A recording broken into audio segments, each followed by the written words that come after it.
வணக்கம் நண்பர்களே. ஒரு வீடியோ கூட நல்லா பேன் சரட்டெல்லாம் போட்டு பண்ணுறது. சரி ரைட்டு, இன்னைக்கு வரேன்.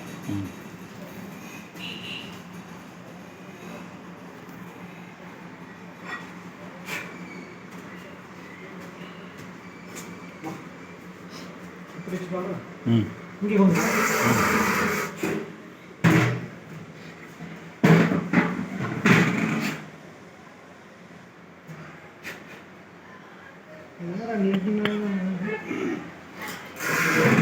வணக்கம் நண்பர்களே. ஷேர் போடுங்க, ஷேர் போடுங்க.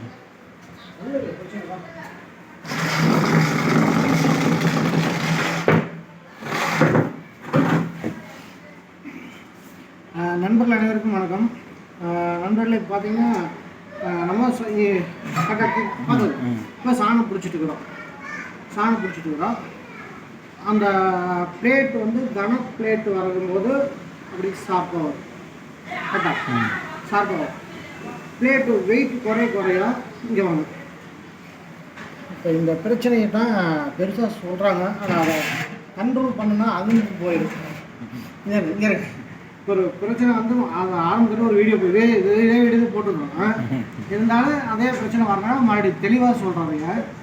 அதாவது பிளேட் வந்து இந்த கணம் ப்ளூ பிளேட் இந்த கணம் இருக்கீங்கன்னா இந்த வி ஷேப் இருக்குதா, இது மார்க்காக இருக்குது.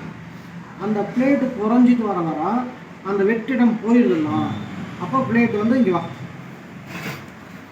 இப்போ இங்கே பாரு, இதெல்லாம் கரெக்டாக இருக்குதா? இந்த இதை பார்த்துக்கலாம், எல்லாம் ஒரே மாதிரி இருக்குதா? இதில் இங்கே வா, இங்கே பார்த்தியா, இங்கே பாரு. இப்போ இதுவும் இங்கே இது இந்த பிளேட்டில் காமிச்சதா? அது இங்கே வா, இந்த பார்த்து தெரியுதா? ஒரே ஊசியாக இருக்குதா? இதே அளவு தான் நம்ம இங்கே பிடிக்கிறோம். இந்த இடத்துல பட்டை தெரியுதா? இந்த பட்டை இங்கே ஒரு பட்டை இங்கே தெரியுதா? ஓகே, இங்கே வரல, இதில் வரல. இந்த சைடு கொஞ்சம் 1-2 வருது. சரியா போச்சா? ஓகே, பாரு. இப்போ பாருங்க, பிளேட்டு பெருசாக இருக்குது. அப்போ நம்ம 2 போட்டு ஓட்டிக்கிட்டு இருக்கப்போ 2-3 சாணம் போக குறைஞ்சிட்டே போகுது. அப்போ அடுத்த நம்ம சாணம் வந்து இப்போ ஷார்ப்பாக இந்த இடத்த இந்த வெயிட் வருது அப்படிங்கிறோம். இது எதனால் வந்து நம்ம ஆரம்பத்துலேருந்தே சொல்கிறோம். அதாவது பிளேட்டு போட்டு ஓட்டும் போது ஒரு அளவுக்கு, அதாவது பிளேட்டு தேஞ்சிச்சுன்னு நம்மளுக்கே தெரியும். எப்படி தெரியும் அப்படின்னா, பிளேட்டு வந்து இப்போ மிளகாத்தூள்லாம் அரைக்கல, அரிசி மாவு போடுறவங்களுக்கு அது சூட்டை பொறுத்து எடுத்துக்கலாம், சூடு வர்றதை பொறுத்து. மிளகாத்தூளுங்கில அரைச்சிட்ருப்போம். அடுத்து வந்து ஒரு குறிப்பிட்ட கிலோ ஓடுனதுக்கப்புறம் அந்த ஒரு எதை ஒப்பிடலாம், நம்ம சில்வரில் தேய்ச்சி விட்டால் டாட்டாக ஒரு மின்ற மாதிரி இருக்கணும். அந்த மாதிரி மிளகாய் விதையும் மல்லி விதையுமெல்லாம் வந்து அரை விடாமல் வரும். அந்த டைம் வந்துன்னா சரி பிளேட் தேய்ச்சி போச்சுன்னு அர்த்தம். அந்த டைமுக்கு மீறியுமே 4 டைம் 5 டைம் போட்டு இறுக்கி பிடிச்சி ஜல்லுன்னு அரைச்சோம்னா அப்புறம் என்னாது, பூரா தேய்ச்சிட்டு போயிருந்தா இங்கே வாங்க. அதனால பிளேட்டை ரொம்ப தேய விடக்கூடாதுன்னு சொல்கிறது அதுதான். இப்போ இதெல்லாம் வந்து தேஞ்சதை இப்போ நீங்கள் இதை சொல்லலாம், அது 12 கால் கல் தானா, இதையுமே இதான். இப்போ நிறைய பேருக்கு இது டவுட் ஆகும். நம்மளால் ஒரு ஆள் கூட சொன்னாப்புல, இது வந்து எனக்கு இதையுமே ஷார்ப்பாக வேணும், இதுவும் ஷார்ப்பாக வேணும் அப்படின்னு. இதுவும் ஷார்ப்பாக பண்ண முடியும். இது ஏன் 9 கோடு இருக்குதான், 9 கோடை மாற்றி 7 கோடும் பண்ண முடியும். ஏன்னா அப்படியே 12 கால் சாணம் பிடிக்காம விட்டுட்டா மொத்தமாக வாரிட்டு போயிடும். அப்போ என்னன்னு கேட்டிங்கன்னா, மிஷினில் போட்டு அரைச்சா நைஸே வராது, வெள்ளரை விளையாட்டவே வந்துகிட்டே இருக்குது. நம்ம வந்து இப்போ சாணம் பிடிக்கணும்னு என்ன, அதான் இங்கே பாருங்க, அந்த கத்தியெல்லாம் எடுத்து காமிக்கலாம்னு ஐடியா போட்டுருக்கலாம். அதை அப்புறம் சொல்லிக்கலாம்.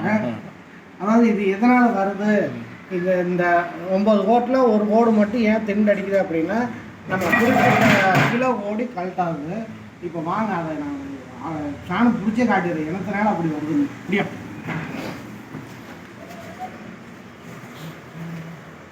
புரியுதா? நடக்குதுங்களா?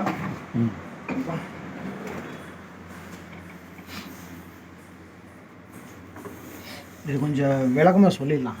பாவம் நிறைய பேருக்கு இது ஒரு சந்தேகமாகவே இருக்குதாப்பா. என்னங்க ஒன்றும் பட்டை அடிக்குதுன்னா பட்டை அடிக்காமல் விட்டுதுன்னா அதாவது என்ன சொல்கிறது, இந்த படத்துல எல்லாம் சொல்லுவாங்க தெரியுமா, பாட்டு வருதுல்ல, தோலை பார்த்து மாடு பிடிச்சா தொழிலுக்கு ஆகாது, வாழை மரத்தில் ஊஞ்சல் கட்டி எப்படி அப்படி பாட்டு பாடுதுல, அந்த பாட்டு மாதிரி ஆயிரு. இப்போ பாருங்கள், நல்லா பார்த்துக்கா, இங்கே கொண்ட நானே காமிக்கிறேன். இந்த என்ன பிரச்சனை மெயினாக சொல்கிறாங்கன்னா இதுதாங்க பிரச்சனை. நல்லா வெளிச்சத்துலேயே காட்டுறோம் பாரு. இப்போ இங்கே ஈக்கு மாற்று போச்சு, இந்த கை வச்சு மறைச்சிக்குது தெரியுதுங்களா. இது ஷார்ப்பாக இருக்குதாம்மா, இந்த கோடு ஷார்ப்பாக இருக்குதாம்மா. ஆனால் இந்த பக்கத்து கோடு சின்ன இங்கே பாருங்க, இந்த கோடு ஷார்ப்பாக வருதாம்மா. இந்த இடத்துல ஏன் திண்டு அடிக்குது அப்படின்னு கேட்குறாங்க. அப்புறம் இந்த இடத்துல கொஞ்சம் இதாக வருதுல்ல, இது என்ன காரணம், இது வரக்கூடாது அப்படிங்கிறாங்க. ஆனால் நான் அதுக்கு என்னென்னு சொல்கிறேன் பாருங்கள். இது எப்படி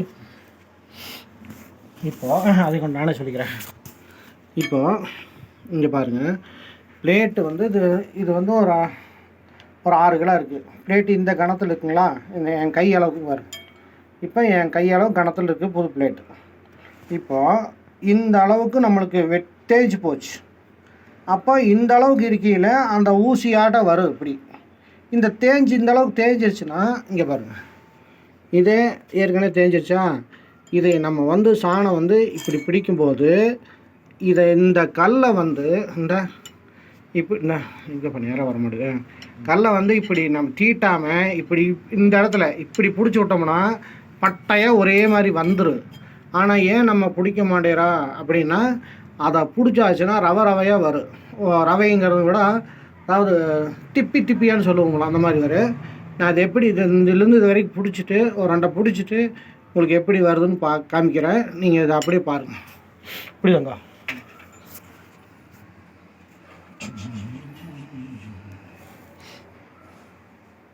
ரெடியா.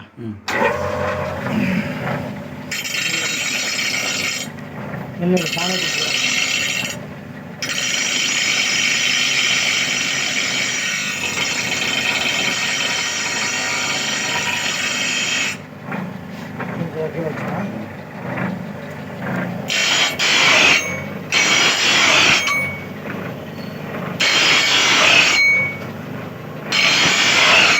இப்போ சாணம் ஒரே மாதிரி தான் பிடிச்சிக்கிறோம்.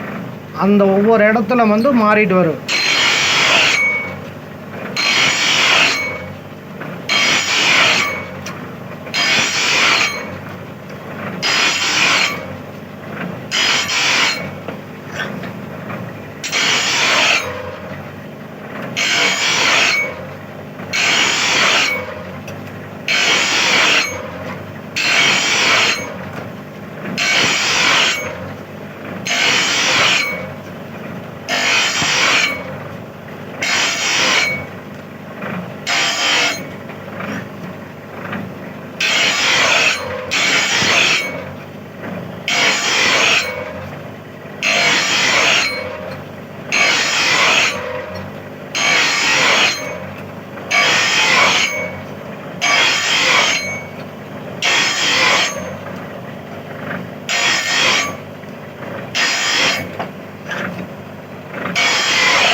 இந்த 3 தானே பிடிச்சா வேண்டா. இப்போ அது 3 இப்போ நம்ம பிடிச்சிருக்கிறோம். 1 2 3. ஓகே, இப்போ இந்த 3லே பாருங்கள், இந்த இது கரெக்டு. அதாவது ஒரே மாதிரி நம்ம தீட்டினா தான் இது. இப்போ இதுக்கு வேண்டி இந்த ஒரே ஒரு எம்எம்க்கு வேண்டி நான் இந்த கல்லை ஒரே எம்எம் இப்படி இந்த இடத்துல நேராக பிடிச்சி அமுத்துன்னா இந்த கோடு வராது. ஆனால் ஏன் நம்ம இதை பிடிக்காமல் இப்படி பிடிக்கிறோம் அப்படின்னா, அதுக்கு அடுத்த சாணம் கீழே, அதாவது இப்போ இப்படி இருக்கிறது, இப்போ இந்த மாதிரி இந்த அளவுக்கு இதை பிடிச்சுங்காட்டி இந்த இடத்துல ஒயிட் வருது. ஒயிட்னா சும்மா பாருங்க, கண்ணுமே அளவுக்கு தான், அது பட்டை அடிக்கிறனால அதை சொல்கிறாங்க. இப்போ இந்த அளவுக்கு வருதுங்களா. இதுவே அடுத்தது இந்த அளவுக்கு இதை வச்சு நான் பிடிச்சேன்னா இப்போ இந்த பிரச்சனை சால்வ் ஆயிரும். கரெக்டுங்களா. இப்போ இந்த அளவுக்கு பிடிச்சங்காட்டி இந்த இத்தினூண்டு நுனியில் வெள்ளையாக தெரியுது. அதே இந்த அளவுக்கு கொஞ்சம் பட்டை அடிச்சு விட்டோம்னா அது சரியாக போயிடும். ஆனால் இந்த பட்டையை அடிச்சிட்டுனா அதுக்கு நான் அடுத்து இந்த பிளேட் இன்னொரு சாணிக்கு வரும் பார்த்தீங்களா, அப்போ என்ன அது இந்த அளவுக்கு நான் வச்சு பிடிக்கணும். அப்போ தான் இந்த இடம் கூர்மையாக வரும். அதுக்கு அடுத்து இன்னொரு சாணிக்கு வருமில்ல, அப்போ இந்த அளவுக்கு பிடிக்கணும். கரெக்டாக போகுது, இந்த அளவுக்கு பிடிக்கும். இந்த அளவுக்கு அப்போ இந்த அளவு வச்சா இந்த துணூண்டு பட்டை வந்து நம்ம அவுட்டர் நல்லா பாதிக்காது, தெளிவாக வந்துடும். இந்த இது கேமரா கிட்ட கொண்டு போனங்காடி இப்படி தெரியுது, லாங் ஷாட்டில் பார்த்தா கரெக்டாக இருக்குது. அப்போ ஒரு நெமே எல்லாம் வந்தால் பரவாயில்லைங்க, அதெல்லாம் வந்து ஒரு பிரச்சனையும் கிடையாது. ஏன்னா நம்மளுக்கு இதில் போட்டோன்னே ஓட்டுறது நீட்டாக வந்தால் போதும். இந்த வீடியோ ரொம்ப லென்த்தாக போச்சு, இந்த அப்படியே வணக்கத்தை போட்டு நிறுத்திடலாம். பார்த்துப்பா, அங்கேயே போ.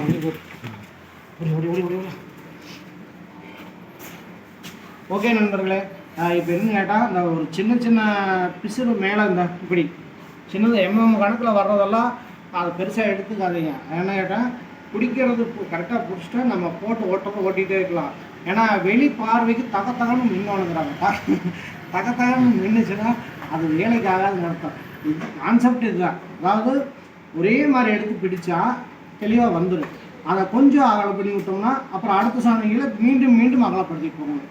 அதனால தான் உங்களுக்கு வந்து இப்படி வர்றது. இது ஒரு பெரிய பிரச்சனை கிடையாது.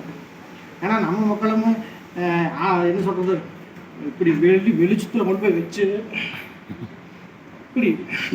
இப்படி பார்க்குறது என்னன்ற யாரையுமே வந்து தப்பு சொல்ல முடியாது. ஏன்னா தெரியல.